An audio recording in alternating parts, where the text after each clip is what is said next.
మలయాళ నటుడు shine Tom చాకోకు bail మంజూరైంది. Drugs కేసులో కొన్ని గంటల క్రితమే ఆయన పోలీసులు అరెస్టు చేశారు. అలా అరెస్ట్ అయిన కొన్ని గంటలకే కోర్టులో చాకోకు ఊరట లభించింది. కోర్టు బెయిల్ మంజూరు చేయడంతో పోలీసులు ఆయన్ని విడుదల చేశారు. షైన్ టామ్పై సహనటి విన్సీ రీసెంట్గా సంచలన ఆరోపణలు చేసింది. డ్రగ్స్ మత్తులో తనతో అసభ్యకరంగా ప్రవర్తించాడంటూ ఆరోపణలు చేసింది. ఈ ఆరోపణలు ఎదుర్కొంటున్న టైంలోనే పోలీసులు ఈ నెల 16న ఓ డ్రగ్స్ కేసులో నిందితుడిని పట్టుకునేందుకు కొచ్చిలోని కలూరులో ఉన్న స్టార్ హోటల్లో రైడ్ కోసం వెళ్లారు.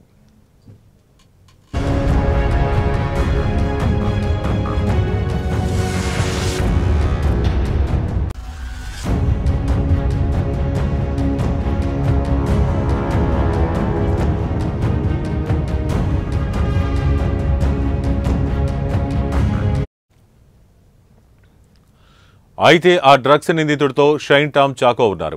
పోలీసులు వస్తున్నారనే విషయం తెలుసుకుని కిటికీ నుంచి దూకి షైన్ టామ్ పారిపోయిన విజువల్స్ సీసీ కెమెరాలో రికార్డయ్యాయి. దీంతో పోలీసులు షైన్ టామ్ను అదుపులోకి తీసుకుని విచారించారు. సదరు నిందితుడితో తనకి పరిచయం ఉందని షైన్ టామ్ ఒప్పుకున్నాడు. దీంతో పోలీసులు అతన్ని అదుపులోకి తీసుకుని కోర్టు ముందు హాజరుపరిచారు.